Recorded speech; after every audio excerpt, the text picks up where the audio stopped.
बात करेंगे राम जन्मभूमि तीर्थ क्षेत्र ट्रस्ट की, जिसमें सीईओ की नियुक्ति को लेकर जो प्रक्रिया है वो शुरू हो गई। तो 18 जुलाई तक की तारीख जो है वो निर्धारित की गई है। जो लोग उम्मीदवार जो हैं, जो इच्छुक हैं, वो अप्लाई कर सकते हैं, जिसके बाद में एक बड़े प्रोसीजर के जरिए सीईओ को नियुक्त किया जाएगा, उसका सिलेक्शन किया जाएगा। तो पारदर्शिता लाने के लिए इस कदम को उठाया जा रहा है और ट्रस्ट के ऊपर फिर से विश्वास और भरोसा जगाने के लिए ये सब कुछ किया जा रहा है। 18 जुलाई के बाद में जो प्रक्रिया है उसको आगे बढ़ाया जाएगा। जिन्होंने आवेदन किया होगा उनको आगे सिलेक्शन के लिए भेजा जाएगा, इंटरव्यू होगा और ये इस बात का ख्याल रखा गया है कि जो इच्छुक उम्मीदवार हैं उनको मैनेजमेंट के साथ साथ में अध्यात्म दोनों की जानकारी होनी है। और साथ ही आज और कल से नए सीईओ की नियुक्ति की प्रक्रिया संभव बताई जा रही है।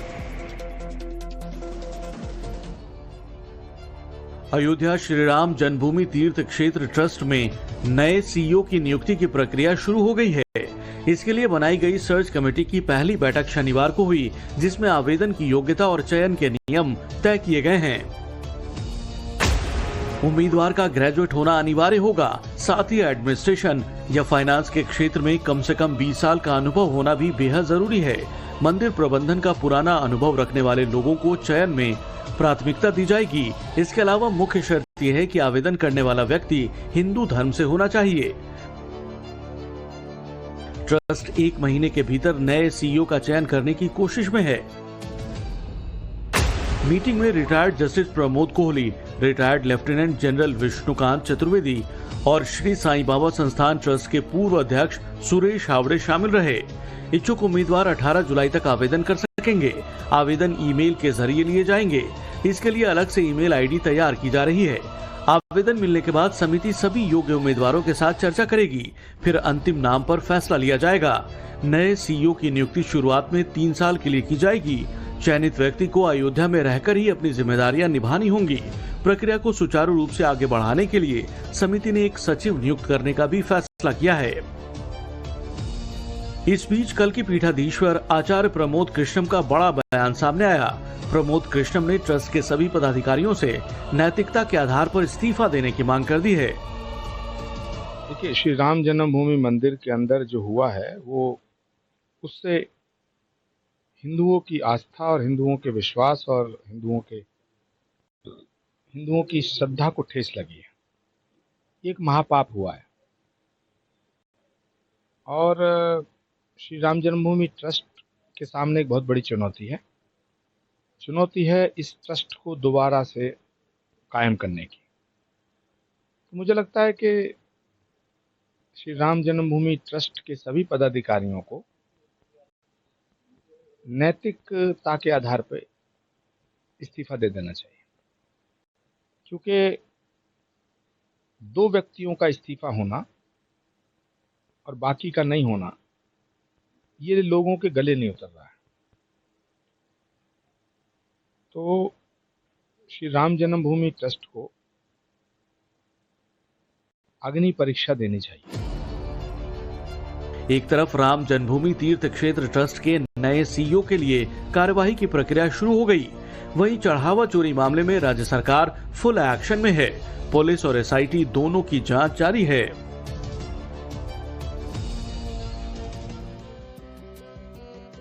राम मंदिर चढ़ावा चोरी के पूरे मामले को लेकर आम आदमी पार्टी ने कहा है कि उनके द्वारा एक सिग्नेचर अभियान चलाया जाएगा और आज से रोहिणी में सिग्नेचर अभियान की शुरुआत की जाएगी। पहले सुंदरकांड होगा और सुंदरकांड के बाद से जो सिग्नेचर अभियान है उसकी शुरुआत की जाएगी।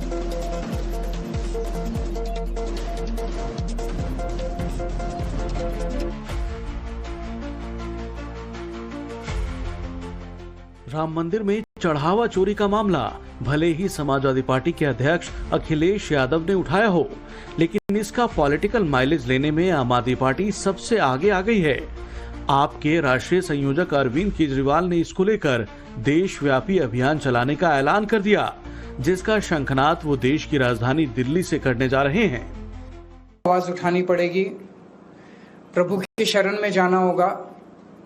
तो इस इतवार को 11:30 बजे रोहिणी में हम लोग सुंदरकांड का पाठ करेंगे। मेरा सभी श्रद्धालुओं से, राम भक्तों से निवेदन है कि सब लोग ज्यादा से ज्यादा संख्या में पहुंचे वहां पे और वहां से भगवान का आशीर्वाद लेके, हनुमान जी का आशीर्वाद लेके एक सिग्नेचर कैंपेन शुरू किया जाएगा देश भर में, दिल्ली में भी और अन्य राज्यों में जहां जहां आम आदमी पार्टी के वॉलंटियर्स हैं। और केवल ये आम आदमी पार्टी का नहीं है, जहां जहां राम भक्त हैं, श्रद्धालु हैं, जो जो इस पूरे घटनाक्रम से पीड़ित हैं, वो सब लोग ये सिग्नेचर कैंपेन करेंगे। सिग्नेचर कैंपेन में ये चिट्ठी है एक नागरिक की, आम नागरिक की, प्रधानमंत्री मोदी जी के नाम। यूपी में अगले साल विधानसभा का चुनाव है और राम मंदिर देश के करोड़ों हिंदुओं की आस्था से जुड़ा है। ऐसे में आम आदमी पार्टी की कोशिश है इस मुद्दे को राष्ट्रीय स्तर पर ले जाने की। वहीं कांग्रेस भी लगातार इस मुद्दे को लेकर बीजेपी पर हमलावर है। अब पार्टी ने सरकार से सुप्रीम कोर्ट के जज से इस मामले की निगरानी की जांच की मांग कर दी है। मैं कह रहा हूं कि जो एसआईटी की जांच है इससे कुछ निकलेगा नहीं, लोगों को बचाने का काम किया जा रहा है और सुप्रीम कोर्ट के सिटिंग जज की निगरानी में अगर जांच होगी तो वह ऊपर तक नाम आएंगे। उसका जनता को विश्वास दिलाकर खुद मुख्यमंत्री प्रधानमंत्री को बोलना चाहिए कि हम जांच को अंतिम छोर तक लेकर जाएं। राम मंदिर चढ़ावा चोरी पर एक तरफ विपक्ष का हमला नॉन स्टॉप जारी है, वहीं सीएम योगी आदित्यनाथ पहले ही कह चुके हैं कि रामद्रोहियों को उसके अंजाम तक पहुंचाएंगे। और अब बात करेंगे यूपी के हाथरस की, जहां पर एक स्कूल के अंदर भीषण आग लग गई। गनीमत की बात यह रही कि कोई हताहत नहीं हुआ। स्कूल की इमारत से उठता धुआं। ये तस्वीरें हाथरस के डाइट परिषद परिसर में संचालित कस्तूरबा गांधी बालिका विद्यालय की हैं, जहां शनिवार को शॉर्ट सर्किट के कारण आग लग गई। आग लगने से विद्यालय परिसर में अफरा तफरी मच गई। बताया जा रहा है कि विद्यालय परिसर में निर्माण कार्य चल रहा था। इसी दौरान निर्माण कार्य में इस्तेमाल की जा रही मशीन ओवरलोड नहीं झेल सकी, जिससे शॉर्ट सर्किट हो गया और आग लग गई। आग ने विद्यालय के एक हिस्से को अपनी चपेट में ले लिया। विद्यालय में छात्राओं का हॉस्टल भी है। राहत की बात ये रही कि सूचना मिलते ही फायर ब्रिगेड की टीम मौके पर पहुंची और कड़ी मशक्कत के बाद आग पर काबू पाया गया, जिससे घटना में किसी भी छात्रा या कर्मचारी को कोई नुकसान नहीं पहुंचा। सभी छात्राएं पूरी तरह सुरक्षित हैं। आग की घटना की जानकारी मिलते ही डीएम और एसपी भी मौके पर पहुंचे। छात्राओं से बातचीत कर उनका हालचाल जाना और उन्हें सुरक्षित रखने के लिए आवश्यक निर्देश भी दिए। फिलहाल आग से हुए नुकसान का आकलन किया जा रहा है।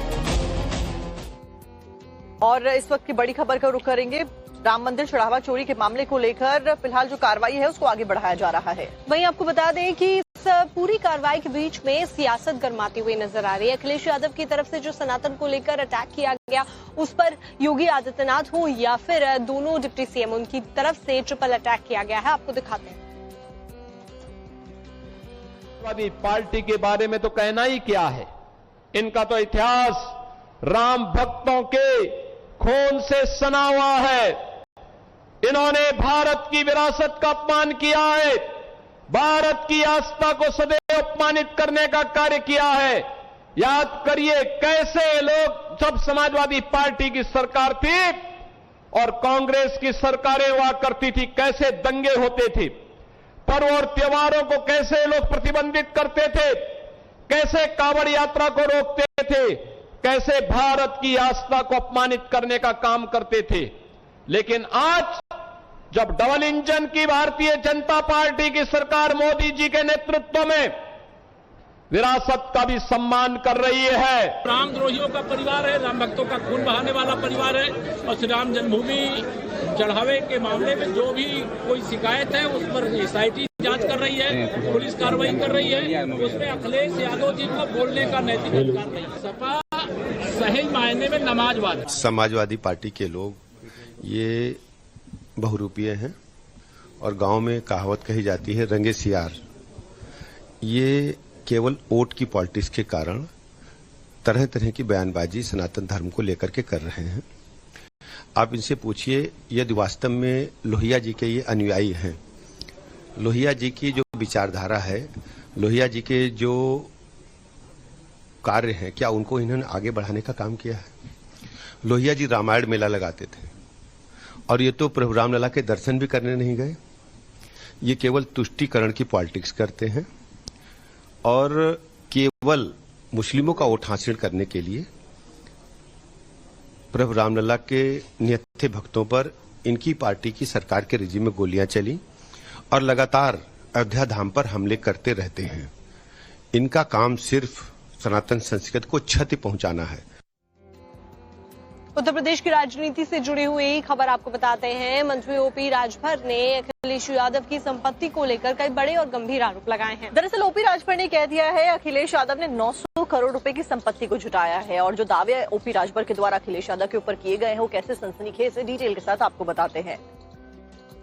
अखिलेश यादव आपने कहा कि संपत्ति दुगनी हो रही है। बिल्कुल हो रही है जी। कैसे 900 करोड़ कैसे बढ़ा, कहाँ से, कौन सी फैक्ट्री से आया, कैसे ये कहाँ से आया? वो ये लोग मिले थे तो उन लोगों ने बताया कि भैया जरा आप ही बोल सकते हो। उनसे मिलने का 5,000, हाथ मिलाने का 8,000 और उनके साथ फोटो खिंचाने का 10,000 रुपया लग रहा है। आप ही बोल सकते हो, हम लोग गरीब करता है, नहीं जा पाते हैं, कैसे हम लोग उस पार्टी में रहेंगे? तो ये पैसा कलेक्ट हो रहा, वही बढ़ रहा है।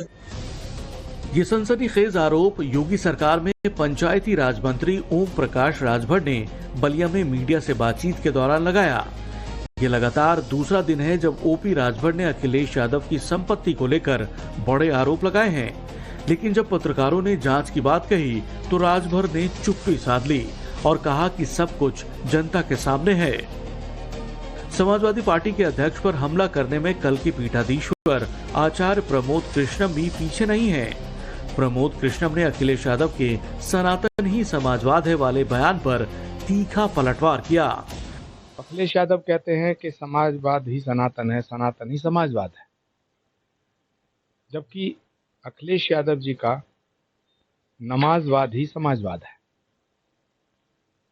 तो अखिलेश यादव जी को और नमाजवादी होना कोई बुरी बात थोड़ी, अच्छी बात है, सौभाग्य का विषय है, बड़े फक्र का विषय है। अखिलेश यादव जी को नमाजवादी होना चाहिए, लेकिन लाल टोपी लगा करके नमाजवादी नहीं हो सकते आप। अगर आपको नमाजवादी भी होना है, अगर आपको नमाजवादी होना तो सच्चा नमाजवादी होइए, फिर लाल टोपी हटाइए, गोल टोपी लगाइए। अखिलेश यादव पर हमला करने में प्रमोद कृष्णम यही नहीं रुके। उन्होंने 2027 में समाजवादी पार्टी की हार की भविष्यवाणी कर दी और कहा कि बंगाल में जिस तरह से ममता बनर्जी की पार्टी अतीत बन गई है, ठीक उसी तरह से समाजवादी पार्टी भी यूपी में अतीत बन जाएगी। करते हैं बाढ़ बारिश की, क्योंकि देश के 18 राज्यों में बताया जा रहा है मौसम विभाग के द्वारा कि बारिश का अलर्ट जारी किया गया है और साथ ही साथ 70 किलोमीटर प्रति घंटे की रफ्तार से हवाएं भी चलेंगी, जिसकी वजह से तेज आंधी भी आ सकती है। आपको ये भी बता दें कि गरज और चमक के साथ में बादल गरजने के लिए कहा गया है और दिल्ली एनसीआर समेत यूपी बिहार में भारी बारिश की संभावना जताई गई है।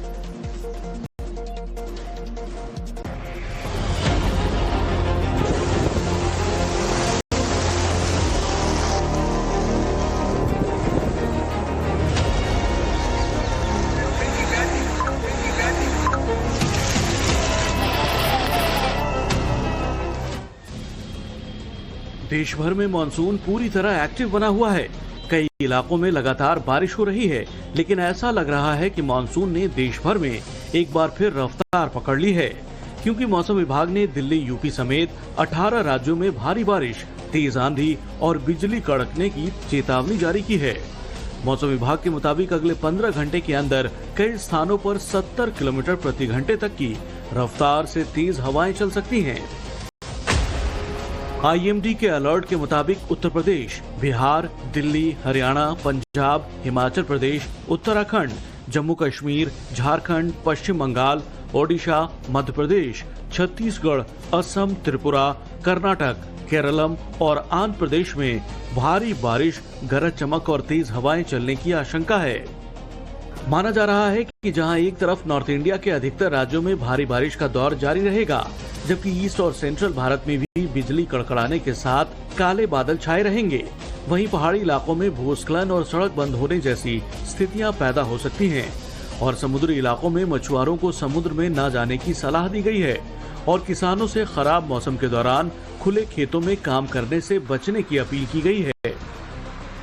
दिल्ली में आज बादल छाए रहेंगे और कई इलाकों में तेज बारिश होने की संभावना है।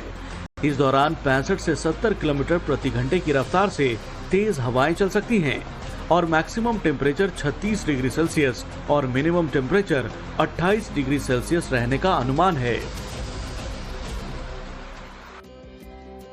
अब बात करेंगे जम्मू कश्मीर के पहलगाम की, जहां पर मौसम तो बदला लेकिन अपने साथ में तबाही लेकर आया क्योंकि बादल फट गया। और बादल फटने के बाद में आनंद फानन में जो वहां पर टूरिस्ट थे वो अपनी जान बचाने के लिए भागते हुए नजर आए क्योंकि होटल्स और घरों तक में पानी भर गया था। जम्मू कश्मीर के पहलगाम में बीते कई दिनों से रुक रुक कर बारिश हो रही है, लेकिन बीती रात पहलगाम में अचानक बादल फटने से तबाही मच गई। जैसे ही बादल फटा तो अचानक नदी और नालों का जलस्तर बढ़ गया और नदी नालों के किनारे पर बसे घर और होटल इसकी चपेट में आ गए। सामने आए वीडियो में भी आप साफ तौर पर देख सकते हैं। लोगों को सतर्क रहने की सलाह दी जा रही है। लोगों को कहा जा रहा है कि सुरक्षित स्थानों पर ही रहें।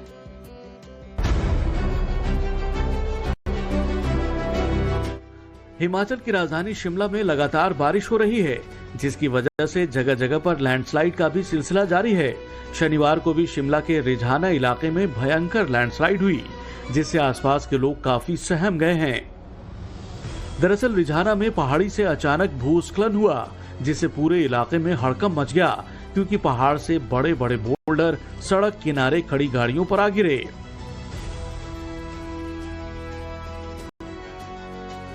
हिमाचल प्रदेश में भारी बारिश हो रही है, जिसका कहर जो है देखने को मिल रहा है। हालांकि अभी मौसम जो है साफ है। आपको दिखा देती हूँ, इस वक्त मैं शिमला के रझाना में हूँ और यहाँ पर पूरा का पूरा ये आप देख सकते हैं पहाड़ जो है भरभरा कर नीचे गिर गए हैं। आप देख सकते हैं कितना बड़े जो यहाँ पे बहुत सारे बड़े बड़े पत्थर जो है वो नीचे गिर गए हैं, जिसकी वजह से 2 गाड़ियां जो है चकनाचूर हो गई है। ये इस तरह के हालात जो है यहाँ पे बने हुए हैं। और आपको थोड़ा सा मैं बताना चाहूंगी कि यहाँ पर अमूमन जो है जो गाड़ी के ओनर है उनका ये कहना है कि यहाँ पर अमूमन जो है हम गाड़ी पार्क करते थे, कोई ऐसा खतरा नहीं था।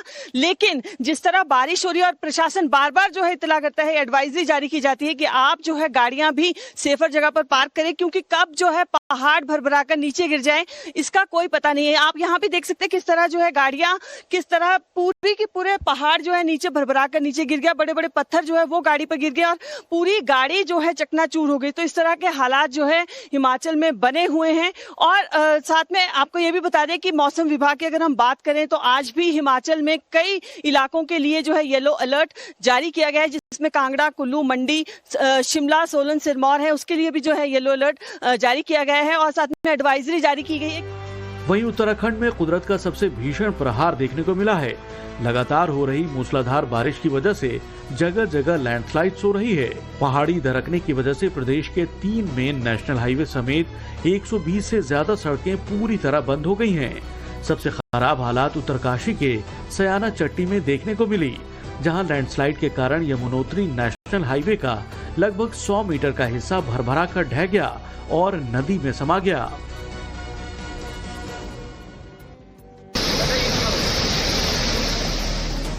उत्तराखंड में बीते कई दिनों से लगातार बारिश का सिलसिला जारी है और अब इसकी वजह से लोगों की परेशानियां भी बढ़ने लगी हैं। इस वक्त आपकी स्क्रीन पर चल रही ये तस्वीरें उत्तराखंड के काफी मशहूर और खूबसूरत ट्रैकिंग मार्ग हर की दून की हैं, जिसे देवताओं की घाटी के तौर पर भी जाना जाता है। लेकिन यहाँ के लोकल लोग बीते 10 दिनों से अपनी जान को जोखिम में डालकर आना जाना कर रहे हैं। सामने आई तस्वीरों में साफ तौर पर देखा जा सकता है कि किस तरह सड़क पर पानी का तेज बहाव है और इस पानी के तेज बहाव को लोग पार करने के लिए एक दूसरे का सहारा लेकर ह्यूमन चेन बनाकर पार कर रहे हैं। दरअसल उत्तरकाशी के दुर्गम हर की दून वैली का मुख्य पैदल मार्ग पिछले 10 दिनों से बंद होने की वजह से 5 गांवों के लोगों का जनजीवन प्रभावित हुआ है। हरालखड़ और घियागाड़ के पास का रास्ता पानी के तेज बहाव में बह जाने की वजह से 5 गांवों का संपर्क टूटा हुआ है और मजबूरी में लोगों को जान जोखिम में डालकर ह्यूमन चेन बनाकर उफनती नदी को पार करना पड़ रहा है, क्योंकि प्रशासन उनकी कोई सुध नहीं ले रहा। हमको कोई सुविधा नहीं मिल रही, कहीं टूट रहा है, कहीं कभी इन्होंने मोहल्ले के ऊपर डाली है रोड, हमारे कोई नहीं हो रही है, सुनवाई नहीं हो रही। बीजेपी की सरकार में कोई और नहीं हो रहा हमारा काम। सरकार ये हमारी अपनी बनी है, कुछ काम नहीं हो रहा है इसमें। धरातल में हम आज भी देख रहे हैं कितने लोग यहाँ परेशान है, हमारा कोई काम नहीं हो रहा है इसमें। नहीं तो हमारे जल नल लगा रखे, उनमें भी सरकार ऊपर से भगवान दे रहा है जल, सर मोदी सरकार ने नहीं दिया हमको जल। स्थानीय लोगों के मुताबिक बीती 2 जुलाई को घियागाड़ में आए पानी के तेज बहाव में मेन रास्ते पर मौजूद पुल बह गया था, तभी से उन्हें रोजमर्रा के कामों के लिए अपनी जान को खतरे में डालना पड़ रहा है। और अगर ऐसे में कोई शख्स बीमार हो जाए तो उसे 25 किलोमीटर दूर सांकरी ले जाना पड़ता है। इस समय हम उत्तरकाशी जिले के इंटीरियर इलाके ओसला गंगाड़ क्षेत्र में हैं और ये हरकीदून वैली को, जो विश्व प्रसिद्ध पर्यटन स्थल है हरकीदून, उसको जोड़ने वाला ये एकमात्र मार्ग है। और करीब इस क्षेत्र में 3000 की आबादी है। और आप देख सकते हैं इस समय हम हलारा खड्ड में हैं और ये जो खड्ड है ये पूरी तरह से उफान में है। इसके आगे घिया गाड एक जगह है, करीब 1 या 2 किलोमीटर आगे घिया गाड एक जगह है।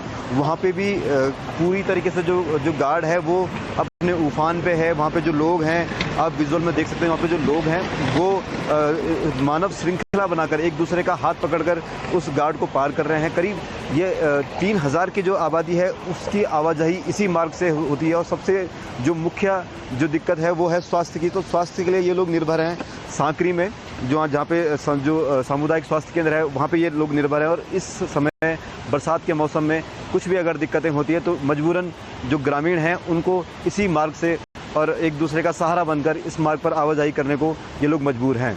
Ashish Mishra, times now Bharat, Uttarkashi. और अब बात करते हैं मध्य प्रदेश के दतिया के उपचुनावों की, जहां पर नरोत्तम मिश्रा का टिकट कटने के बाद से ही बवाल मच गया था। समर्थकों ने भारी बवाल किया, जिसके बाद में नरोत्तम मिश्रा ने खुद सामने आकर ऐसा ना करने की अपील करी और जो नाराजगी थी उसको खत्म कर दिया। जिसके बाद उन्होंने ये भी कहा है कि जो उम्मीदवार दतिया से बनाया गया है उसके नामांकन में वो खुद शामिल होंगे। मध्य प्रदेश में दतिया विधानसभा उपचुनाव को लेकर शनिवार को पार्टी के अंदर बड़ा सियासी घटनाक्रम देखने को मिला। कल तक पार्टी के दिग्गज नेता नरोत्तम मिश्रा, जो बाई इलेक्शन में टिकट नहीं मिलने से नाराज थे और उनके समर्थकों ने जमकर गदर मचाया हुआ था, अब नरोत्तम मिश्रा ने इस सियासी एपिसोड को खुद ही खत्म कर दिया है। सीएम मोहन यादव से मुलाकात के बाद अपने सारे गिले शिकवे दूर कर लिए हैं और समर्थकों से भी शांति की अपील की है। बातचीत हुई है आपकी, जो बहुत सारगर्भित बात हुई, बहुत अच्छी बात हुई। दतिया को जिताने की बात हुई, दतिया जीतने की बात हुई। दतिया हम जीत रहे हैं, जीतेंगे। जो आपके समर्थक से कुछ कहना चाहेंगे, आप समर्थक से क्या? मैं कह चुका हूं उनको, सभी धैर्य का परिचय दें, शांति का परिचय दें और धीरे धीरे सब ठीक हो रहा है। नामांकन में आप शामिल? मैं निश्चित रूप से जाऊंगा। कब पहुंचेंगे फिर? परसों। वहीं इससे पहले शनिवार को भी नरोत्तम मिश्रा के समर्थकों ने जमकर हंगामा किया और अपने नेता के समर्थन में जिंदाबाद जिंदाबाद के नारे लगाए।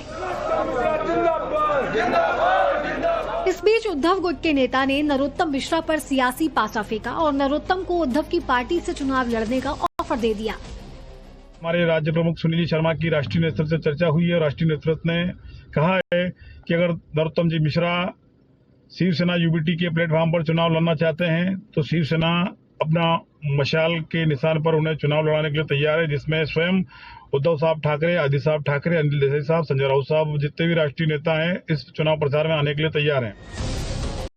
तो कांग्रेस ने दतिया सीट पर जीत का दावा करते हुए बीजेपी पर साजिश रचने का आरोप लगाया। भारतीय जनता पार्टी को तो चुनाव वहां से हारना है और कांग्रेस को जीतना है। जो लोकतंत्र की हत्या हुई, भारतीय जनता पार्टी ने माध्यम बनाया कोर्ट को। जो राजन भारती हमारे एमएलए थे उनको बीच में जिस तरीके से षड्यंत्र पूर्वक हटाया, उसका बदला दतिया की जनता लेगी। बता दें कि दतिया सीट पर बीजेपी ने कांग्रेस के घनश्याम सिंह के खिलाफ आशुतोष तिवारी को मैदान में उतारा है। और अब बात करते हैं उत्तर प्रदेश की, जहां पर अगले साल विधानसभा के चुनाव होने वाले हैं। लेकिन उससे पहले ही जो सियासी पारा है वो चढ़ रहा है, क्योंकि संभल सीट को लेकर अखिलेश यादव और साथ साथ में कांग्रेस पार्टी के बीच में कैसे जो खींचतान है वो बढ़ गई है, वो आपको बताएंगे। तो आपको बता दें कि एसपी सांसद जियाउर रहमान बर्क ने ग्राउंड लेवल पर मतभेद की बात को कबूल किया है, लेकिन उनकी तरफ से ये भी कहा जा रहा है कि गठबंधन के बाद सभी मसले सुलझा लिए जाएंगे। और अगर वृक्षारोपण किया तो एक पौधा मां के नाम की शुरुआत यहां पर की गई है। गोरखपुर से इस कार्यक्रम की शुरुआत की गई है मुख्यमंत्री योगी आदित्यनाथ के द्वारा। तो पर्यावरण की सुरक्षा और बड़े स्तर पर पेड़ लगाने की ये मुहिम शुरू हो गई है और गोरखपुर में मुख्यमंत्री योगी आदित्यनाथ, आप देखिए कैसे यहाँ पर पौधारोपण करते हुए, वृक्ष लगाते हुए नजर आए। तो ये एक शुरुआत है अभियान 2026 के लिए। 26 के अभियान की शुरुआत कर दी गई है, जिसमें यूपी में एक पेड़ मां के नाम का शुभारंभ प्रधानमंत्री नरेंद्र मोदी की तरफ से इस अभियान की शुरुआत की गई थी और उसी को आगे बढ़ाते हुए मुख्यमंत्री योगी आदित्यनाथ।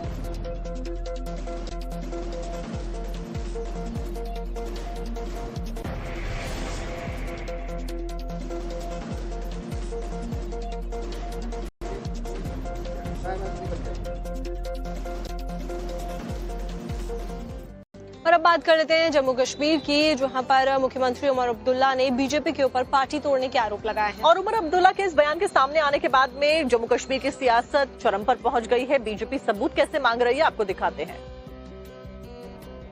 जम्मू कश्मीर के सीएम उमर अब्दुल्ला ने श्रीनगर में एक कार्यक्रम के दौरान बीजेपी पर सनसनीखेज आरोप लगाए, जिसमें उन्होंने किसी बीजेपी नेता का जिक्र तो नहीं किया, लेकिन एक ओहदेदार नेता पर नेशनल कॉन्फ्रेंस के विधायक के खरीद फरोख्त का दावा किया। बीजेपी का ओहदेदार मेरे एक जम्मू के एमएलए को बंद कमरे में कहता है हम 20 से 30 करोड़ एक मिनिस्ट्री और रियासत का दर्जा, आप हमारे साथ चलो। उनको लगता है कि इन लोगों का ईमान इतना सस्ता है। देखिए यहां स्टेज पे एक भी आपको नजर नहीं आएगा जो 20 करोड़ में क्या 100 करोड़ में अपनी ईमान बेचने के लिए तैयार होगा।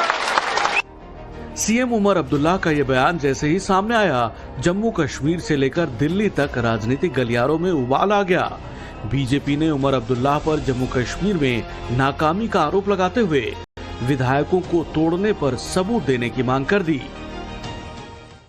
जो national conference doctor Farooq Abdullah साहब की पार्टी में जो उथल पुथल मची है, जो मिनिस्टर्स के ऊपर, जो उमर अब्दुल्ला साहब की सरकार के मिनिस्टर्स हैं, उनके ऊपर उन्हीं की सरकार के एमएलए भ्रष्टाचार के गंभीर आरोप लगा रहे हैं। मंत्रियों की लूट खसूट की बात खुद उमर अब्दुल्ला साहब की पार्टी के एमएलए कर रहे हैं।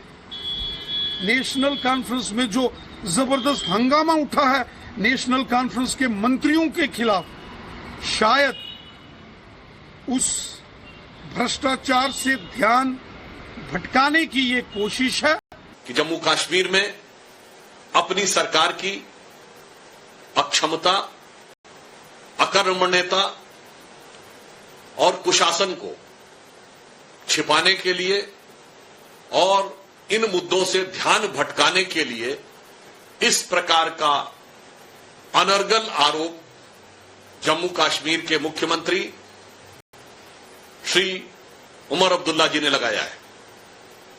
हम इसकी कठोर निंदा करते हैं और यही बात हम उनसे कहते हैं कि या तो वे इस विषय का साक्ष्य रखें अथवा वो अपने बयान के लिए माफी मांगे। बता दें कि जम्मू कश्मीर को राज्य का दर्जा वापस दिलाने की मांग पर नेशनल कॉन्फ्रेंस ने श्रीनगर में बड़ा प्रदर्शन किया था, जिसमें सीएम उमर अब्दुल्ला ने बीजेपी पर नेशनल कॉन्फ्रेंस को तोड़ने का आरोप लगाया था। वहीं नेशनल कॉन्फ्रेंस 20 जुलाई को दिल्ली के जंतर मंतर पर एक बड़े विरोध प्रदर्शन का ऐलान किया है, जिसमें जम्मू कश्मीर को फिर पूर्ण राज्य की बहाली की मांग करेगी।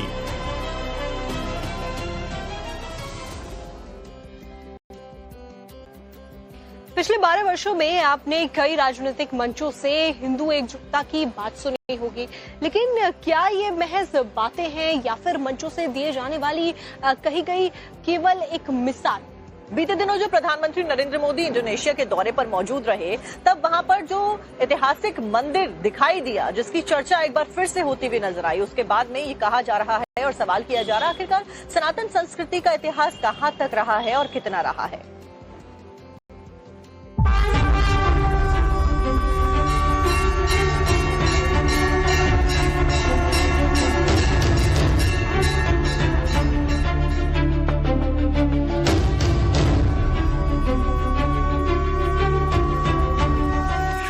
आज पुरुष निर्भयता का वरदान लिए आया, भूमि पर चाय पीकर सब मरते आए, मैं अमर हुआ लो विष पीकर अधरों की प्यास बुझाई है। मैंने पीकर वह आग प्रखर हो जाती दुनिया भस्मसात, जिसको पल भर में ही छूकर हिंदू तन मन हिंदू जीवन रग रग।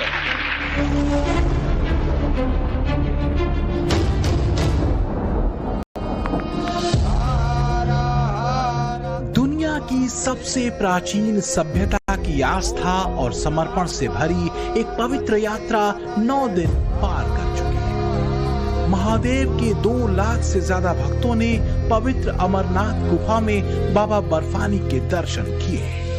करीब 4000 से ज्यादा पुरानी सनातन सभ्यता अपने सतत सफर पर है।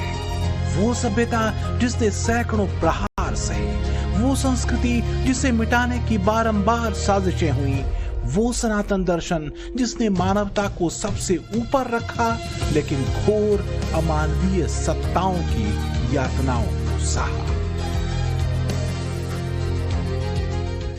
एकजुटता, एक है तो एक है तो एक है तो ये आज देश का महामंत्र बन चुका है। एक रहेंगे, एक रहेंगे, सेफ रहेंगे। तो क्या सनातन एकजुटता का सूत्र हिंदुओं की पहचान और उनकी अस्मिता की रक्षा का सूत्र है, या फिर यह सिर्फ एक राजनीतिक नारा भर रहा? हजारों वर्षों पुरानी दुनिया की प्राचीनतम सभ्यता की सुरक्षा का उद्घोष क्या सिर्फ हवाई है? दुनिया में सनातन संस्कृति कहां तक फैली थी? क्या हिंदुओं की सुरक्षा का नारा सिर्फ राजनीतिक डर भर है? क्या वास्तव में दुनिया की सबसे प्राचीन सनातन संस्कृति खतरे में?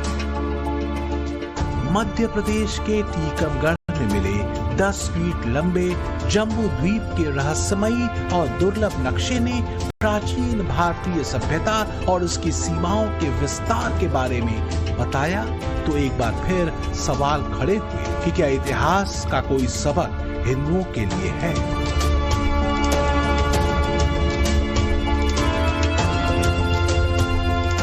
जैन मंदिर में तो हमको करीब 10 फीट लंबी एक पूरी की पूरी पांडुलिपि प्राप्त हुई है, जिसके बारे में ये कह सकते हैं कि उसमें जम्बू द्वीप जो जैन साहित्य में उसका उल्लेख आता है, उसका नक्शा भी उसमें बना हुआ है। पुराणों में भारतवर्ष जम्बू द्वीप का एक भाग माना गया, जबकि ऐतिहासिक काल में कभी कभी जम्बू द्वीप का प्रयोग पूरे भारतीय उपमहाद्वीप के लिए भी किया गया। बौद्ध विद्वानों के अनुसार जम्बू द्वीप सिर्फ भारत तक सीमित नहीं था, बल्कि ये दक्षिण और दक्षिण पूर्व एशिया का एक बड़ा भूभाग माना जाता था। यानी भारतीय सभ्यता और संस्कृति के प्रभाव की बात करें तो इतिहासकारों के अनुसार इसका प्रभाव भारतवर्ष में तो था ही, इसके अलावा 1947 के बाद बने पाकिस्तान, 1971 में पाकिस्तान से आजाद हुए बांग्लादेश में भी था।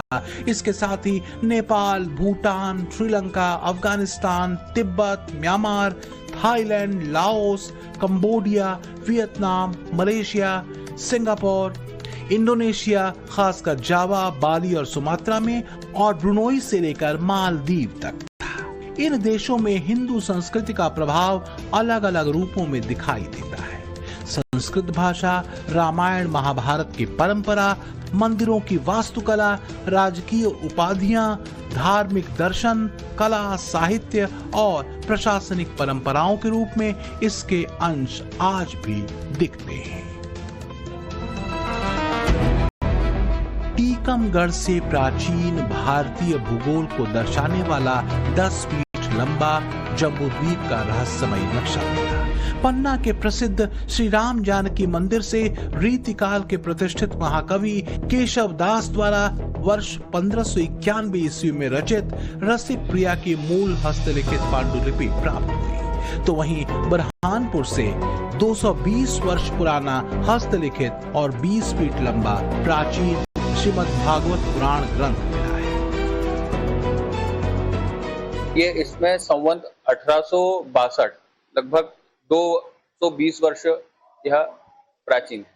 इसमें 18,000 श्लोक है और 18,000 श्लोक में कई अक्षर है, तो इतने कृष्ण हमारे पास विराजे हुए हैं जिनकी हम रोज पूजा करते हैं और इनको भोग लगाया जाता है।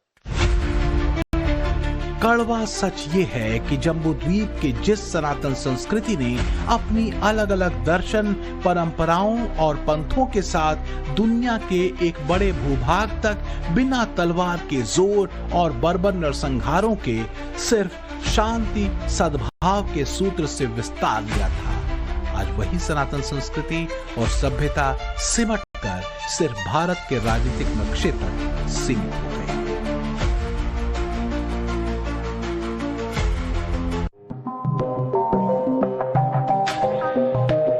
दुनिया की सबसे बड़ी मुस्लिम आबादी वाला देश है इंडोनेशिया, जहां हिंदू संस्कृति और धार्मिक परंपरा से जुड़े केंद्र आज भी संरक्षित। पिछले दिनों प्रधानमंत्री मोदी ने इंडोनेशिया के प्रसिद्ध प्रम्बानन मंदिर में अपने दोस्त और इंडोनेशिया के राष्ट्रपति प्रबोवो सुबियांतो के साथ पूजा अर्चना की थी।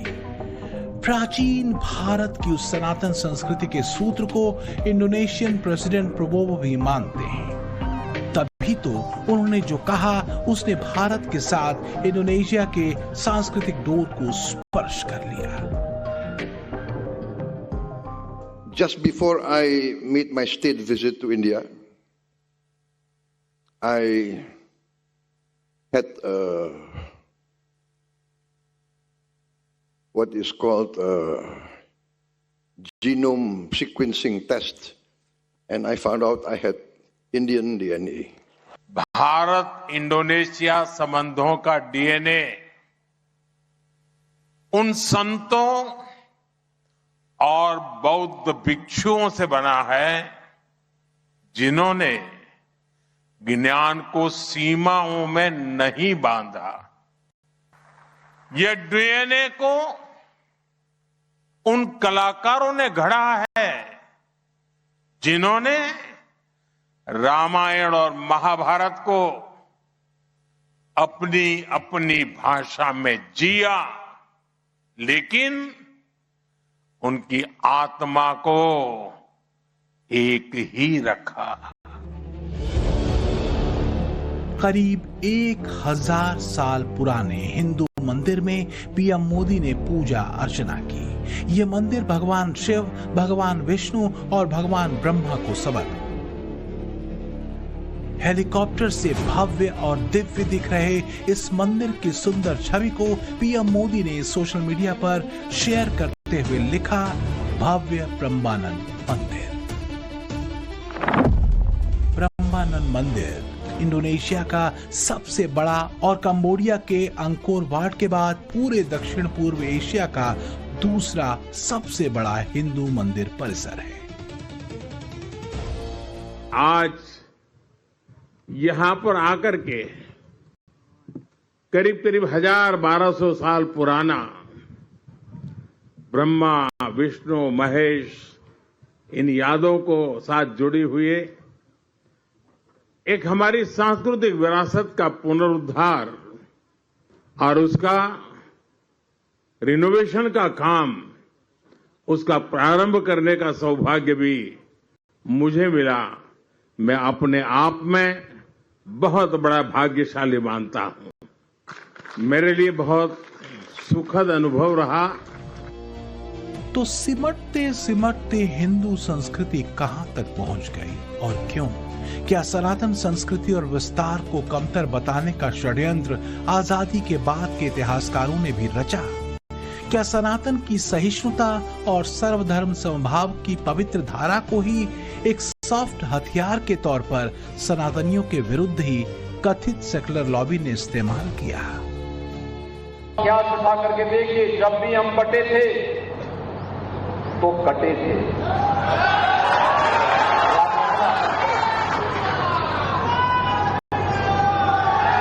एक थे तो नेक थे। कड़वा है पर सच यही है। विश्व में सनातन संस्कृति का हिस्सा रहे भूभाग संकुचित होते चले गए। जम्बू द्वीप सिर्फ प्राचीन मानचित्रों और पुराणों तक सीमित हो गया। हाल ये हो गया कि जब नई संसद के भीतर अखंड भारत का नक्शा लगा, पंथी सोच के आगे घुटने टेके, जब भारत गुलामी की बेड़ियों से मुक्त हुआ, जब सरदार वल्लभ भाई पटेल ने सोमनाथ के पुनर्निर्माण की शपथ ली, तो उन्हें भी रोकने की कोशिश की गई। 1951 में तत्कालीन राष्ट्रपति डॉक्टर राजेंद्र प्रसाद के यहां आने पर भी आपत्ति जताई गई। देश के भीतर तो विदेशी आक्रांताओं की सत्ता से लेकर आजादी के बाद करीब 6 दशक तक हिंदुओं को उनकी धार्मिक और सांस्कृतिक पहचान से दूर करने की खूब कोशिश हुई। तो जो लोग कहते हैं कि हिंदू खतरे में है, हिंदू संस्कृति और पहचान खतरे में वाले नारे सिर्फ चुनावी या सियासी हैं, तो उन्हें जवाब तो देना चाहिए कि जम्बू द्वीप की इतनी विस्तृत सनातन सभ्यता आखिर घटती कैसे चली गई। दो इस्लामिक कट्टरपंथी देशों का हाल देख लीजिए। पाकिस्तान में 1951 में करीब 15% हिंदू आबादी बची थी, जो अब घटते घटते सिर्फ 1.8% बची है। इसी तरह बांग्लादेश में हिंदू आबादी 1951 में 28% थी, जो आज 21% घटकर महज 7.8% बची है। लेकिन क्या अब एक बार फिर भारतीय डीएनए गौरव का विषय बनता जा रहा है? क्योंकि इंडोनेशिया के राष्ट्रपति प्रबोवो सुबियांतो से लेकर अफगानिस्तान खुद को भारतीय संस्कृति के डीएनए से जोड़ रहे हैं।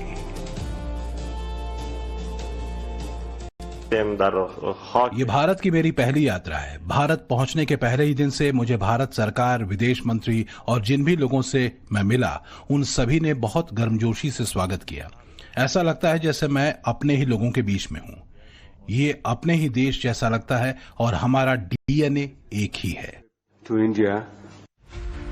सच ये है कि इतिहास में कभी अफगानिस्तान से लेकर म्यांमार, मलेशिया तक विस्तृत सनातनियों के साथ हुए अन्याय और अत्याचार का ब्यौरा इतिहासकारों ने कलमबद्ध करने की कोशिश नहीं की।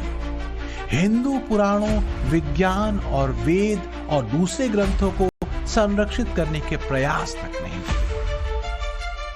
देखिए, पहले जो हमारे शिक्षा मंत्री थे मौलाना अब्दुल कलाम साहब, उनको नेहरू जी ने निर्देश दिए थे और उन्होंने यूनिवर्सिटीज भी बनवाई, सब चीज़ की, लेकिन एक बड़े ही सटल और सुनियोजित ढंग से हमारे इतिहास को, जो हमारा इतिहास था हिंदुओं का, उसको दबा दिया गया और मुगलों को उभारा गया। एनसीईआरटी की बुक्स में अगर आप देखेंगे तो पिछली टेक्स्ट में उनके 48 पेज थे मुगल हिस्ट्री पे और 8 थे सिर्फ हिंदुओं के। इनके अलावा सटल रूप से यही कहा गया, ये वामपंथियों द्वारा, कांग्रेस द्वारा, कि हमारा जो इतिहास है, हमारा इतिहास, वो दबाया जाए। तो क्या ये करीब करीब वैसा ही तो नहीं था जैसा कि 1193 ईस्वी में बख्तियार खिलजी ने किया था, नालंदा विश्वविद्यालय को नष्ट करके, जब नालंदा विश्वविद्यालय की लाइब्रेरी में मौजूद करीब 90 लाख किताबें जला दी गई थी। इतिहास कैसा होता है? कड़वा भी और मीठा भी। इतिहास सिर्फ कल को देखने का जरिया भर नहीं है, बल्कि कल के गौरव को जीने का और गंभीर गलतियों को सुधारने का मौका भी है। और जरूरी है अंधे मजहब के नाम पर लिखी गई कलंक कथाएं मिटे, नया सूर्य उदित हो। और करीब 2 साल पहले नालंदा में सनातन संस्कृति से जुड़ा प्रखर सूर्योदय हुआ भी था, नालंदा की प्राचीन पहचान को लौटाकर। नालंदा ये केवल नाम नहीं है, नालंदा एक पहचान है, एक सम्मान है, नालंदा एक मूल्य है, नालंदा एक मंत्र है, गौरव है, गाथा है। नालंदा है उद्घोष इस सत्य का कि आग की लपटों में पुस्तकें भले जल जाएं, लेकिन आग की लपटें ज्ञान को नहीं मिटा सकती। बात सिर्फ धार्मिक पहचान की नहीं है, बल्कि एक प्राचीन संस्कृति और सभ्यता के अस्तित्व की भी है, जिसे सैकड़ों वर्षों तक लगातार खत्म करने की कोशिशें हुई, साजिशें रची गई, जिसने सनातन संस्कृति के पुनर्जागरण को बीते 12 वर्षों में फिर से जिया। फिलहाल मोदी सरकार भारतीय संस्कृति, परंपरा, साहित्य और ज्ञान से जुड़े ऐसे तमाम प्राचीन पांडुलिपियों को संरक्षित करने में जुटी है ज्ञान भारतम ऐप के जरिए, जिसमें सिर्फ मध्य प्रदेश से ही 34,45,439 पांडुलिपि पन्नों का रजिस्ट्रेशन किया जा चुका है, जबकि 12,13,127 पांडुलिपियों का सत्यापन भी पूरा हो चुका है। Bureau report, times now, Navbharat.